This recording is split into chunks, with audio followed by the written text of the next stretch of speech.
بسم اللہ والحمد للہ والصلاة والسلام علی رسول اللہ اما بعد۔ دعوت و تبلیغ بہت اونچا کام ہے اور بہت پیارا کام ہے، اتنا پیارا ہے کہ اللہ خود قرآن میں فرما رہے ہیں وَمَنْ أَحْسَنُ قَوْلًا مِّمَّنْ دَعَا إِلَى اللَّهِ، اس سے بہتر بات کس کی ہو سکتی ہے جو لوگوں کو اللہ کی طرف بلاتے ہیں۔ پھر کہیں پر اللہ خود فرما رہے ہیں قُلْ هَٰذِهِ سَبِيلِي أَدْعُو إِلَى اللَّهِ، یہ ہے میرا راستہ، لوگوں کو اللہ کی طرف بلاتا ہوں۔ سارے انبیاء کی دعوت یا ایھا الناس قولوا لا الہ الا اللہ تفلحوا، اللہ کے نبی کی دعوت یا ایھا الناس قولوا لا الہ الا اللہ تفلحوا، کلمہ پڑھ لو کامیاب ہو جاؤ۔ حضور علیہ الصلوۃ والسلام کے جانے کے بعد دعوت والا کام اس امت کے ذمہ ہے اور اس امت نے اس فرض کو نبھانا شروع کیا۔ صحابہ کرام رضوان اللہ علیہم اجمعین جماعتوں کی شکل میں نکل اور ملکوں کے ملک فتح کر کے ان کو دعوت دے رہے ہیں۔ پھر اس کے بعد اولیاء کا سلسلہ آتا ہے، پھر تابعین، تبع تابعین کا زمانہ آتا ہے، پھر اس کے بعد غوث، قطب، ابدال، صدیقین، شہداء جتھوں کی شکل میں، ٹولیوں کی شکل میں اس دعوت والے کام کو سر انجام دیتے رہے۔ اور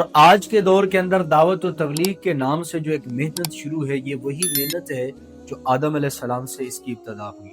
یہ وہی محنت ہے جس کی نوح علیہ السلام نے 1150 سال تبلیغ کی۔ یہ وہی محنت ہے جس کی ابراہیم علیہ السلام نمرود کے پاس جا کر دعوت دی۔ یہ وہی محنت ہے جو موسیٰ علیہ السلام فرعون کے دربار میں جا کر کلمہ حق بلند کر۔ یہ وہی محنت ہے جس کی عیسیٰ علیہ السلام دعوت دے، اور یہ وہی تبلیغ ہے جو رسول اللہ صلی اللہ علیہ وسلم امام الانبیاء، ساقی حوض کوثر، شافیہ معشر، مکہ کی گلیوں میں 13 سال تبلیغ کر۔ اور یہ وہی محنت ہے مدینہ تشریف لے کے ہجرت فرما کر تو 10 سال مدینے کے اندر دعوت و تبلیغ کی محنت۔ تو اس دعوت و تبلیغ کا نتیجہ کیا مل رہا ہے، اس کا ثمرہ کیا نکل رہا ہے؟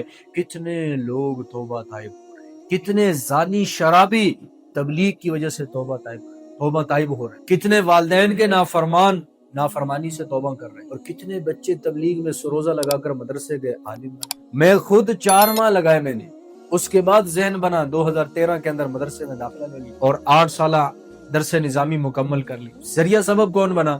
تبلیغ میں۔ تو ایسے کتنے ہی لوگ ہیں آپ کو مارکیٹ میں ملیں گے جو ان پڑھ تھے، جاہل تھے، دینی اعتبار سے، دنیاوی اعتبار سے تبلیغ میں لگے، اللہ نے ان کی زندگی کو چمکا دی۔ لیکن تبلیغ کے اندر لگ کر کچھ اصول ہیں کہ ان اصولوں کو انسان نہ توڑے، اور جب انہوں نے ایک تبلیغ کا کیا اصول ہے؟ علماء کو دعوت نہیں دینا۔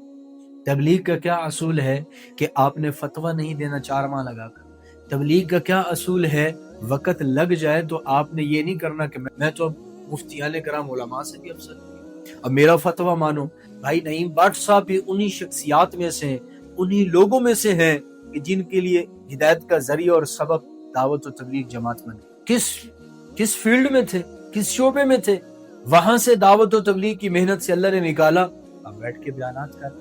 کتنے لوگ آپ کی بیان کو سنتے ہیں، کتنے لوگ آپ کی سپیچ کو سنتے ہیں، آپ کے بتائے ہوئے وظائف پر عمل کر رہے ہوتے ہیں، تو یہ کتنی بڑی خیر آپ سے پھیل رہی ہے۔ لیکن آپ کے لیے بھی چند اصول ہیں، ان اصولوں کو آپ کراس نہیں کریں، ان اصولوں کو توڑیں گے نہیں۔ آپ کے لیے بھی چند حدود ہیں، ان حدود کو آپ کراس نہیں کریں گے۔ کبھی آپ کہہ رہے ہوتے ہیں کہ 36,000 جس کی تنخواہ ہے، میرا فتویٰ ہے، اس کو آپ زکوٰۃ دے سکتے ہو۔ فتویٰ دینا علماء کا کام ہے، دعوت و تبلیغ میں لگے آپ جیسے ساتھیوں کا، آپ جیسے پیارے بھائیوں کا یہ کام نہیں ہے کہ آپ فتوی بازی شروع کر دیں۔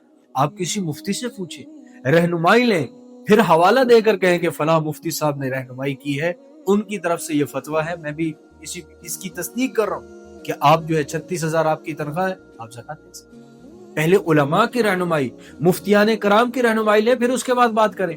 اب حالیہ دنوں ڈاکٹر نبیہ کا موتا جمیل صاحب نے نکاح پڑھوایا۔ اب موتا جمیل صاحب نے نکاح پڑھوایا، اور مولانا تو اخلاص کے پیکر ہیں، جہاں جاتے ہیں دعوت دیتے ہیں، لوگوں کو اپنے قریب کرنے کی محنت کوشش کرتے ہیں۔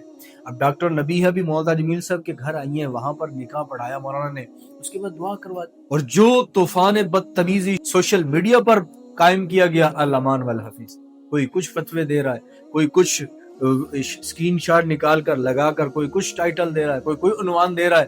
علماء کی یہ تعظیم کر رہے ہیں، علماء کرام کی یہ تذلیل کی جا رہی۔ آپ کہہ رہے ہیں میں نے موتا جمیل صاحب سے بات کی، مولانا کو یہ کہا، تو اس لیے آپ فتووں کی بجائے، آپ علمی گفتگو کی بجائے، جو علم جس میں اختلافات ہیں ان کو اجاگر کرنے کی بجائے آپ فضائل پہ رہیں۔ تبلیغ والوں کا کام ہی فضائل ہے، فضائل اعمال لکھ دیں، فضائل نماز لکھ دیں، فضائل درود شریف آ گیا، فضائل زکوٰۃ، فضائل حج، آپ فضائل پر رہیں، اور فضائل ہی اچھے لگتے ہیں آپ کی زبان سے، بجائے اس کے کہ کوئی ایسی بات نکلے اور لوگوں کی تنقید کا نشانہ بن جائے۔ اس سے اپنی ذات کو بچائیں، اپنی ذات کو منفیت کی طرف مت لے کر جائیں، بلکہ ایک مثبت بن کر رہیں اور مثبت پیغام لوگوں کو دیں۔ اس وقت امت کو جوڑنے کی ضرورت ہے، نہ کہ مزید امت کو تقسیم کیا جائے، امت کا بٹوارا کیا جائے۔ اتحاد امت کی اس وقت اشد ضرورت ہے۔